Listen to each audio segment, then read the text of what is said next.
Hello friends, എല്ലാവർക്കും പുതിയൊരു വീഡിയോയിലേക്ക് സ്വാഗതം. ഇന്ന് നമ്മൾ പറയാൻ പോകുന്നത് KSRTCയുടെ ഓൺലൈൻ ബുക്കിംഗ് സൗകര്യം ഉപയോഗപ്പെടുത്തി എങ്ങനെ KSRTCയുടെ എല്ലാ ടൈപ്പ് ബസ്സും നമ്മുടെ സൂപ്പർ ഫാസ്റ്റ് ആയാലും അതുപോലെ ഫാസ്റ്റ് പാസഞ്ചർ ആയാലും അതുപോലെ തന്നെ KSRTCയുടെ പുതിയ ഇൻട്രൊഡ്യൂസ് ചെയ്ത സ്വിഫ്റ്റ് ബസ് ഉൾപ്പെടെ KSRTCയുടെ അണ്ടറിൽ വരുന്ന എല്ലാ ബസ്സിൻ്റെ ടിക്കറ്റും എങ്ങനെ ഓൺലൈനായിട്ട് ബുക്ക് ചെയ്യാം എന്നാണ് ഞാൻ ഇന്ന് വീഡിയോയിലൂടെ പറയാൻ ആഗ്രഹിക്കുന്നത്. അതിനുവേണ്ടി ആദ്യം തന്നെ നമ്മുടെ KSRTCയുടെ ഒഫീഷ്യൽ വെബ്സൈറ്റായ KRTC എന്ന സൈറ്റിലോട്ട് പോകേണ്ടതായിട്ടുണ്ട്. അതിൻ്റെ ലിങ്ക് താഴെ ഡിസ്ക്രിപ്ഷൻ ബോക്സിൽ അവൈലബിൾ ആണ്. നിങ്ങൾക്ക് ആ ലിങ്ക് ക്ലിക്ക് ചെയ്തുകൊണ്ട് ആ സൈറ്റിലോട്ട് പോകാം. നമുക്ക് മൊബൈൽ ഉപയോഗിച്ചുകൊണ്ടോ അല്ലെങ്കിൽ നമ്മുടെ PC-യോ അല്ലെങ്കിൽ ലാപ്ടോപ്പ് ഉപയോഗിച്ചുകൊണ്ടോ ചെയ്യാവുന്നതാണ്. അപ്പോൾ നേരെ വീഡിയോയിലോട്ട് കിടക്കാം. നിങ്ങൾക്ക് താഴെയുള്ള ലിങ്കിൽ ക്ലിക്ക് ചെയ്യുമ്പോൾ നിങ്ങൾ നേരെ KSRTCയുടെ ഒഫീഷ്യൽ വെബ്സൈറ്റിലോട്ട് പോകുന്നതാണ്. അല്ലെങ്കിൽ നിങ്ങൾക്ക് KSRTCയുടെ കേരള RTC എന്ന് അല്ലെങ്കിൽ KSRTC എന്ന് ജസ്റ്റ് ഗൂഗിളിൽ സെർച്ച് ചെയ്യുക. KSRTC സെർച്ച് ചെയ്യുമ്പോൾ ഇതാണ് അവരുടെ ഒഫീഷ്യൽ വെബ്സൈറ്റ് KRTC. അത് ക്ലിക്ക് ചെയ്യുക. അപ്പോൾ നിങ്ങൾക്ക് അവിടെ ഒഫീഷ്യൽ വെബ്സൈറ്റിലോട്ട് പോകാൻ സാധിക്കും. അപ്പോൾ താഴോട്ട് സ്ക്രോൾ ചെയ്യുമ്പോൾ നമുക്ക് ഇവിടെ യൂസ്ഫുൾ ലിങ്ക്സ് എന്നൊരു ഓപ്ഷൻ കാണാൻ സാധിക്കും. ഈ ടിക്കറ്റിംഗ് എന്ന ഒരു ബട്ടണിൽ ക്ലിക്ക് ചെയ്യുക.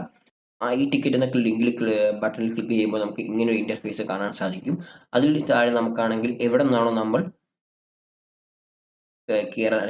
ബസ്സിൽ കയറാൻ ആഗ്രഹിക്കുന്നത് ആ ഒരു സ്റ്റോപ്പിന്റെ പേര് ഇവിടെ കൊടുക്കുക. ഞാനിവിടെ വെഞ്ഞാറമൂട് എന്ന സ്റ്റോപ്പിന്റെ പേര് കൊടുക്കുകയാണ്. അതിനുശേഷം നമ്മൾ എവിടെയാണോ പോകാൻ ഉദ്ദേശിക്കുന്നത് ആ ഒരു സ്റ്റോപ്പിന്റെ അല്ലെങ്കിൽ അവിടെ എവിടെയാണോ ഇറങ്ങാൻ ആഗ്രഹിക്കുന്നത് ആ ഒരു സ്റ്റോപ്പിന്റെ ഡെസ്റ്റിനേഷന്റെ പേര് ഇവിടെ കൊടുക്കുക. ഞാനിവിടെ കോതമംഗലം എന്ന് കൊടുക്കുകയാണ്. അതിനുശേഷം നമ്മൾ എന്നാണോ പോകാൻ ആഗ്രഹിക്കുന്നത് ആ ഒരു ഡേറ്റ് ഇവിടെ കൊടുക്കുക. ഞാൻ നാളത്തെ ഡേറ്റ് 10th കൊടുക്കുകയാണ്. അതിനുശേഷം ഇവിടെ നമ്മൾ കൊടുക്കേണ്ടത് ഡേറ്റ് ഓഫ് റിട്ടേൺ ആണ്. ഇപ്പോൾ നിങ്ങൾക്ക് ബുക്ക് ചെയ്യുന്നതിനോടൊപ്പം തിരിച്ച് റിട്ടേൺ ടിക്കറ്റ് കൂടി ബുക്ക് ചെയ്യണമെങ്കിൽ നിങ്ങൾക്ക് ഇവിടെ ആ ഡേറ്റ് കൊടുക്കണം. ഇപ്പോൾ അങ്ങനെ റിട്ടേൺ ടിക്കറ്റ് ബുക്ക് ചെയ്യാൻ ആഗ്രഹിക്കുന്നില്ലാത്തവർ ആ ഒരു ഓപ്ഷൻ ഒന്നും കൊടുക്കേണ്ടതായിട്ടില്ല. പിന്നെ അതുപോലെ തന്നെ താഴെ നമുക്ക് ലേഡീസ് കോട്ട ബുക്കിംഗ് എന്നൊരു ഓപ്ഷൻ കാണാം. ഇപ്പോൾ നിങ്ങൾ ലേഡീസ് ആണെങ്കിൽ അവരുടെ റിസർവ് ആയിട്ടുള്ള സീറ്റ് ബുക്ക് ചെയ്യണമെങ്കിൽ ഈ ലേഡീസ് കോട്ട ബുക്കിംഗ് എന്ന ഒരു ഓപ്ഷനെ ക്ലിക്ക് ചെയ്യുക. ഇപ്പോൾ അങ്ങനെ ആ ഒരു കോട്ട വഴി ബുക്ക് ചെയ്യാൻ ആഗ്രഹിക്കാത്തവർ അത് ടിക്ക് ചെയ്യണമെന്നില്ല. അതിനുശേഷം സെർച്ച് ഫോർ ബസ് എന്ന ഓപ്ഷനിൽ ക്ലിക്ക് ചെയ്യുക. സെർച്ച് ഫോർ ബസ് എന്ന ഓപ്ഷനിൽ ക്ലിക്ക് ചെയ്യുമ്പോൾ നമുക്ക് ഇവിടെ നമ്മുടെ ആ ഒരു ദിവസം ആ ഒരു റൂട്ടിൽ പോകുന്ന എല്ലാ ബസ്സിൻ്റെ ഡീറ്റെയിൽസ് നമുക്ക് ഇവിടെ കാണാൻ സാധിക്കും. അപ്പോൾ നമ്മുടെ എല്ലാ ബസ്സും എല്ലാ ടൈപ്പ് ബസ്സും സൂപ്പർ ഫാസ്റ്റും സ്വിഫ്റ്റും അതുപോലെ തന്നെ എല്ലാ കാറ്റഗറീസുള്ള ബസ്സും ഇവിടെ കാണാൻ സാധിക്കും. ഇപ്പോൾ നിങ്ങൾക്ക് ആ ഒരു റൂട്ടിൽ പോകുന്ന AC ബസ്സാണ് വേണ്ടതെങ്കിൽ നിങ്ങൾക്ക് ഇവിടെ AC-യോ നോൺ AC ആണോ അല്ലെങ്കിൽ AC സ്ലീപ്പർ ആണോ അങ്ങനെ ഏത് ടൈപ്പ് ബസ് വേണം എന്നതനുസരിച്ച് നമുക്കിവിടെ ഫിൽറ്റർ ഓപ്ഷൻ ഉണ്ട്. അപ്പോൾ നമുക്ക് ആ ഒരു ഓപ്ഷൻ ഉപയോഗിച്ചുകൊണ്ട് ഏത് ബസ്സാണോ AC ബസ്സാണോ അല്ലെങ്കിൽ നോൺ AC ബസ്സാണോ അല്ലെങ്കിൽ സ്ലീപ്പർ ബസ്സാണോ നമുക്ക് ചൂസ് ചെയ്യാൻ സാധിക്കുന്നതാണ്. അതുപോലെ തന്നെ ബസ് കാറ്റഗറിയിൽ നമ്മുടെ എല്ലാ ബസ്സും ഇപ്പോൾ ലോ ഫ്ലോർ ഉണ്ട്, അതുപോലെ തന്നെ സൂപ്പർ ഫാസ്റ്റ് ഉണ്ട്. KSRTCയുടെ അണ്ടറിൽ വരുന്ന നമുക്ക് ഓൺലൈൻ ബുക്കിംഗ് സൗകര്യം ഉപയോഗിച്ച് ബുക്ക് ചെയ്യാൻ പറ്റുന്ന എല്ലാ ബസ്സിൻ്റെ ലിസ്റ്റും ഉണ്ട്. നമുക്ക് ഏത് ടൈപ്പ് ബസ് വേണമെന്ന് ഇവിടുന്ന് ചൂസ് ചെയ്യാൻ പറ്റുന്നതാണ്. അതുപോലെ തന്നെ ഇവിടെ ഇപ്പോൾ ഇൻട്രൊഡ്യൂസ് ചെയ്ത സ്വിഫ്റ്റിൻ്റെ എല്ലാം സ്ലീപ്പറും അതുപോലെ തന്നെ AC സീറ്ററും അതുപോലെ തന്നെ എയർ ബസ്സും സൂപ്പർ ഫാസ്റ്റും സ്വിഫ്റ്റിൻ്റെ അങ്ങനെ സ്വിഫ്റ്റിൻ്റെ എല്ലാ ടൈപ്പ് ബസ്സും ഇവിടെ ഉണ്ട്. അതുപോലെ തന്നെ KSRTCയുടെ അണ്ടറിൽ വരുന്ന എല്ലാ ടൈപ്പ് ബസ്സും സൂപ്പർ ഫാസ്റ്റും അതുപോലെ തന്നെ എയർ എക്സ്പ്രസും അതുപോലെ തന്നെ ഫാസ്റ്റ് പാസഞ്ചറും അതുപോലെ തന്നെ ലോ ഫ്ലോർ AC-യും അങ്ങനെ എല്ലാ ടൈപ്പ് ബസ്സും ഇവിടെയുണ്ട്. അപ്പോൾ നിങ്ങൾക്ക് ഏത് ബസ്സാണോ വേണ്ടത് ആ ഒരു ബസ്സിൻ്റെ ആ ഒരു ഇവിടെ കാണുന്ന ആ ഒരു ബോക്സ് ക്ലിക്ക് ചെയ്യുമ്പോൾ ഇപ്പോൾ നിങ്ങൾക്ക് സ്വിഫ്റ്റ് ആണ് വേണ്ടതെങ്കിൽ സ്വിഫ്റ്റിൻ്റെ വോൾവോ ബസ്സാണ് വേണ്ടതെങ്കിൽ നമ്മളിവിടെ ക്ലിക്ക് ചെയ്യുക. അപ്പോൾ ആ ഒരു ദിവസം ആ ഒരു റൂട്ടിൽ പോകുന്ന സ്വിഫ്റ്റിൻ്റെ ആ വോൾവോ ബസ്സിൻ്റെ ലിസ്റ്റ് താഴെ വരുന്നതാണ്. ഇപ്പോൾ ഞാനിവിടെ ഈ റൂട്ടിൽ പോകാൻ ആഗ്രഹിക്കുന്നത് സൂപ്പർ ഫാസ്റ്റിലാണ് പോകാൻ ആഗ്രഹിക്കുന്നത്. അപ്പോൾ അതുകൊണ്ട് ഞാനിവിടെ സൂപ്പർ ഫാസ്റ്റ് എന്ന ആ ഒരു ഓപ്ഷനിൽ ക്ലിക്ക് ചെയ്യുകയാണ്. ഇനി അതുപോലെ തന്നെ ഇപ്പോൾ AC ബസ്സാണോ നോൺ AC സീറ്റർ ആണോ അതനുസരിച്ച് നിങ്ങൾക്ക് ഇവിടെ ക്ലിക്ക് ചെയ്യാവുന്നതാണ്. ഞാൻ നോൺ AC സീറ്റർ കൊടുക്കുകയാണ്. അപ്പോൾ ആ ഒരു റൂട്ടിലുള്ള ഈ ഒരു ദിവസം പോകുന്ന ഈ സൂപ്പർ ഫാസ്റ്റ് ആയിട്ടുള്ള നോൺ AC സീറ്റർ ആയിട്ടുള്ള ബസ് ഇവിടെ ഓപ്ഷനിൽ കാണാൻ സാധിക്കുന്നതാണ്. ഇവിടെ നമ്മുടെ ആ പുറപ്പെടുന്ന സമയമായിരിക്കും ഇവിടെ കാണുന്നത്, അതുപോലെ തന്നെ നമ്മൾ എത്തുന്ന സമയമായിരിക്കും ഇവിടെ കാണുന്നത്. അപ്പോൾ അതനുസരിച്ച് നമുക്ക് ഇഷ്ടപ്പെട്ട ടൈം നമ്മളെ കംഫർട്ടബിളുള്ള സമയം അനുസരിച്ചിട്ടുള്ള ഒരു ടൈം ഇവിടെ നിന്ന് നമുക്ക് ചൂസ് ചെയ്യാവുന്നതാണ്.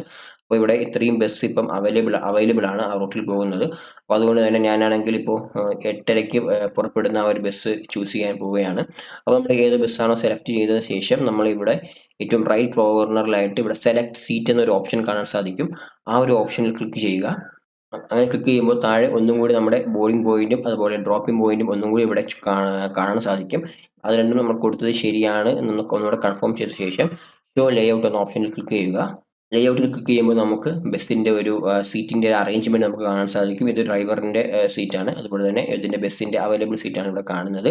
ഇതിൽ ബ്ലൂ കളർ മാർക്ക് ചെയ്തിരിക്കുന്ന സീറ്റ് എന്ന് വെച്ചാൽ അത് ഓൾറെഡി ബുക്ക്ഡ് ആയിട്ടുള്ള സീറ്റാണ്. ഇപ്പോൾ അവൈലബിൾ ആയിട്ടുള്ള സീറ്റ് വൈറ്റ് കളറിലാണ്. നമുക്ക് സീറ്റ് ഈ വൈറ്റ് കളറിലുള്ള ഈ സീറ്റ് വേണമെങ്കിൽ നമുക്ക് ബുക്ക് ചെയ്യാൻ പറ്റുന്നതാണ്. ഈ ഒരു സീറ്റ് ബുക്ക് ചെയ്യുകയാണ് എങ്കിൽ നമ്മൾ ജസ്റ്റ് ആ ഒരു സീറ്റിൽ കൊണ്ട് വെച്ചിട്ട് നമ്മൾ ജസ്റ്റ് മൗസിൻ്റെ ലെഫ്റ്റ് ബട്ടൺ ഉപയോഗിച്ചുകൊണ്ട് ക്ലിക്ക് ചെയ്യുമ്പോൾ അത് സെലക്ട് ആവുന്നതാണ്. ഒന്നിൽ കൂടുതൽ സീറ്റ് വേണമെങ്കിൽ നമുക്ക് ജസ്റ്റ് വീണ്ടും അതുപോലെ അടുത്ത ബട്ടണിൽ കൊണ്ടുവച്ച് സീറ്റ് ബുക്ക് ചെയ്യാവുന്നതാണ്. ഇങ്ങനെ നമുക്ക് മൾട്ടിപ്പിൾ സീറ്റ് തന്നെ ഒരുമിച്ച് ബുക്ക് ചെയ്യാൻ പറ്റുന്നതാണ്. ഇപ്പോൾ ഞാനിവിടെ ഒരു സീറ്റ് ബുക്ക് ചെയ്യാൻ ആഗ്രഹിക്കുന്നത്, അതുകൊണ്ട് ഞാനിവിടെ ബാക്കി 2 സീറ്റും ഡിസെലക്ട് ചെയ്യുകയാണ്. അപ്പോൾ ഇങ്ങനെ നമുക്ക് സീറ്റിൻ്റെ ബുക്ക് ചെയ്യാം. നമ്മുടെ ഇഷ്ടപ്പെട്ട വിൻഡോ സീറ്റാണോ അതുപോലെ തന്നെ ഏത് സൈഡ് വേണം അങ്ങനെയൊക്കെ ചൂസ് ചെയ്തുകൊണ്ട് നമുക്ക് വളരെ കംഫോർട്ടബിൾ ആയിട്ടുള്ള രീതിയിൽ സീറ്റ് ബുക്ക് ചെയ്യാൻ പറ്റുന്നതാണ്. നമ്മൾ സീറ്റ് സെലക്ട് ചെയ്ത ശേഷം നമ്മളാണെങ്കിൽ ഇവിടെ നമ്മുടെ മൊബൈൽ നമ്പറും അതുപോലെ തന്നെ ഇവിടെ മെയിൽ ഐ ഡിയും അതുപോലെ തന്നെ ഇവിടെ നമ്മുടെ ജെൻഡറും നമ്മുടെ നെയിമും ഇവിടെ ഏജും കൊടുക്കേണ്ടതായിട്ടുണ്ട്. അപ്പോൾ നമ്മൾ ആദ്യം തന്നെ ഇവിടെ മൊബൈൽ നമ്പർ കൊടുക്കുകയാണ്. അതിനുശേഷം ഇവിടെ നമ്മുടെ മെയിൽ ഐ ഡി കൊടുക്കണം.